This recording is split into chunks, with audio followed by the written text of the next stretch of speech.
କାହାଣୀ ଲୋଭୀ ରାଜା। ଅନେକ ବର୍ଷ ତଳର କଥା। ଗୋଟିଏ ରାଜା ପାଖରେ ପ୍ରଚୁର ମାତ୍ରାରେ ଧନ ସମ୍ପତ୍ତି ଥିଲା। ତା ସତ୍ତ୍ୱେ ମଧ୍ୟ ସେ ବହୁତ ଲୋଭୀ ଥିଲା। ତାର ଗୋଟିଏ ଝିଅ ମଧ୍ୟ ଥିଲା, ଯାହାକୁ ସେ ବହୁତ ଭଲ ପାଉଥିଲା। ଥରେ ରାଜାକୁ ଜଙ୍ଗଲରେ ଗୋଟିଏ ପରୀ ସହିତ ଦେଖାହେଲା।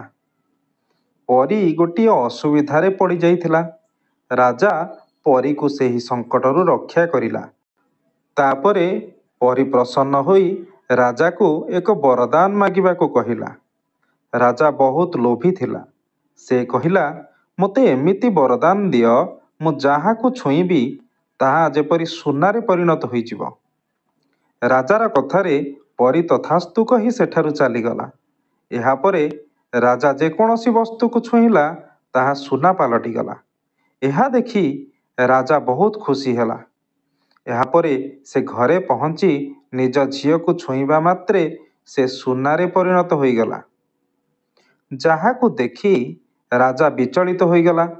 ଏହାପରେ ସେ ନିଜର ଭୁଲକୁ ବୁଝିପାରିଲା ଏବଂ ସେ ପୁଣି ଥରେ ଜଙ୍ଗଲକୁ ଯାଇ ପରୀକୁ ତା ବରଦାନ ଫେରାଇ ନେବାକୁ କହିଲା ଓ ତା ଝିଅକୁ ଠିକ୍ କରିଦେବା ପାଇଁ ଅନୁରୋଧ ମଧ୍ୟ କରିଲା। ଶିକ୍ଷା: ଲୋଭ ମଣିଷକୁ ବହୁତ କ୍ଷତି ପହଞ୍ଚାଇଥାଏ।